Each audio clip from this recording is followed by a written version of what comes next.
believe I need the clicker, but hello, buenas tardes, mi nombre es Cecille Blondet Passalacqua. Soy la directora ejecutiva de Espacios Abiertos, una organización sin fines de lucro que se creó en el 2014 para hacer un Puerto Rico más abierto, más justo, más equitativo, para promover la transparencia. But do not worry, I'm not going to speak to you in Spanish. Even though 62 million people in the United States actually speak Spanish as their first language, and I'm sure a lot of people here in this room actually understood what I was saying. But today, I'm going to talk about Puerto Rico and what we do. We're on an island, 2,000 miles away from the mainland of the United States. And probably what came as a surprise to many after Hurricane Maria hit the island was that the 3.2 million citizens who live in Puerto Rico are U.S. citizens. That we are U.S. citizens by birth, not by naturalization. And so are the 5.5 million Puerto Ricans living here in the mainland United States.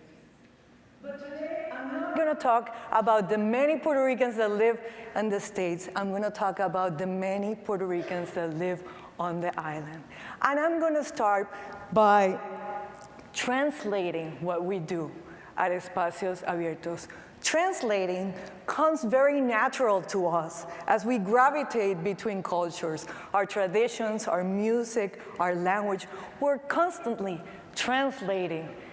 And at Espacios Abiertos, that is exactly what we do. We translate numbers, we translate data, we translate information so policymakers, communicators, and the citizens can participate in the public debate. We work for the people of Puerto Rico like Ismael Guadalupe. Ismael Guadalupe is a resident in the island of Vieques. Vieques is one of two tiny islands of the east coast of Puerto Rico, Vieques and Culebra. And the people from Vieques and Culebra are strong, resilient people. Its 12,000 residents were able to stop the U.S. Navy from bombing using their islands as practice range with live ammunition decades ago. But today, those 12,000 residents of Vieques and Culebra still struggle with basic access to health services and even their transportation on and off to the main island. So we work for Mabel and Ismael and Modesta, but we also fight for the rights of many others whose names we might not know, but whose struggles are very close to our hearts.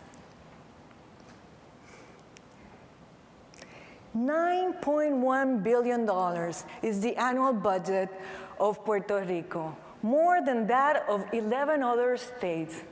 But contrary to many other SPP groups here who have access constantly to data and information, in Puerto Rico, the question of where does our taxpayers' money go to was not answered by government. We wanted to know, where is our money? Where does our money go? Who decides where does our money go?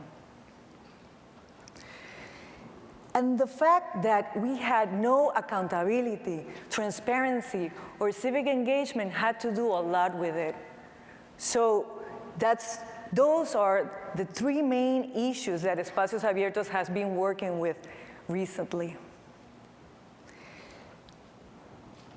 Changing the culture of opacity towards a culture of transparency does not happen overnight. It's difficult.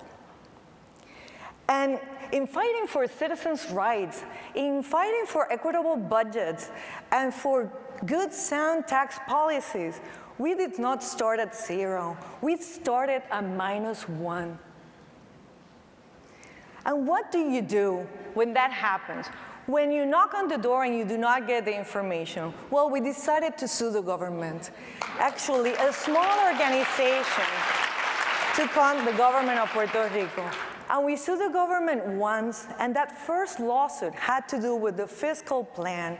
We were asking for the indicators of use in the fiscal plan that they were using to justify severe austerity measures that were imposed upon the citizens at the same time that they were using that fiscal plan to be very generous with bondholders negotiating the debt of Puerto Rico.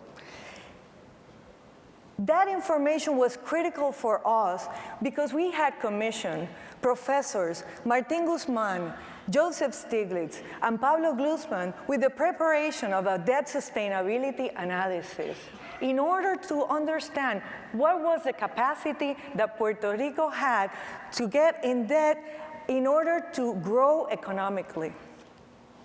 That research was published in the National Economic Bureau and has become, ever since, the point of reference when we talk about debt capacity in Puerto Rico regarding economic growth. We sued the government a second time, this time for the recovery plan. It was $125 billion to be spent on recovery after the hurricane. And it was supposed to be presented to the people for public comment. And it was. The plan was prepared and it was presented for public comment to the people of Puerto Rico, as Congress had asked. But there was one tiny detail that they overlooked when they did that. It was that the 400 pages of the plan, which were very technical, were presented in English. And the plan itself said on the third page that 78% of the people of Puerto Rico were not proficient in English. So how can you present for public comment something in a language that you cannot understand? So we took them to court again.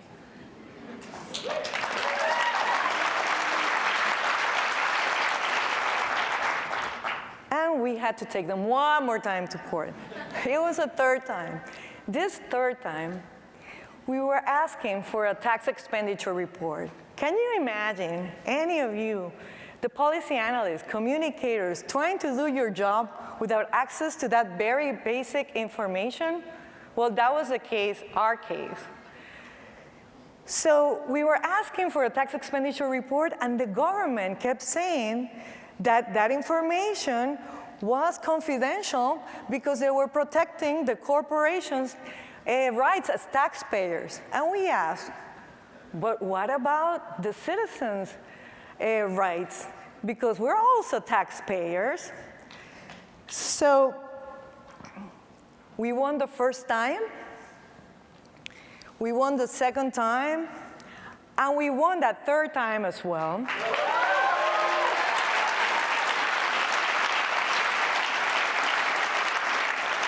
And it is this last lawsuit went all the way to the Supreme Court in Puerto Rico. And just last September, we were able to have the first time ever a tax expenditure report presented in Puerto Rico. You might think in 49 states, plus DC and the federal government, by law, they have to publish that. And it took us 2 years to get to the publication of this. And hopefully, from now on, we will have annually a tax expenditure report to be published. But this tax expenditure report also revealed that we give away, in the form of expenditures, $20 billion annually, an enormous amount when you consider that our annual budget, it's only $9 billion a year. We have given the people of Puerto Rico, the citizens of Puerto Rico, a voice. We have shown the government that we're not afraid of suing them. And not only that, but that we're right every time that we sue, and that we win every time that we sue. So we've gained a reputation that we are the voice for those who want to know where is our money, where does our money go, and who decides where our money goes. You probably remember this summer in Puerto Rico, the people of Puerto Rico went out to the streets. asking for the resignation of the governor. After 12 days of protest, the governor finally resigned.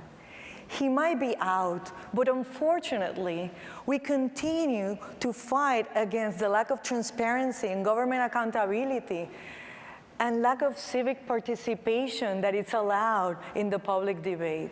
So Espacios Abiertos continues to translate. We continue to struggle to talk about the struggles of the people of Vieques and of the people of the whole island of Puerto Rico. That is our job. To some, we might seem foreign, we might seem far away, maybe even exotic islanders. But we are very much a part of this nation as well. And as part of this nation, we contribute. We contribute as scientists, as artists, as many other people, both in the island and here in the mainland.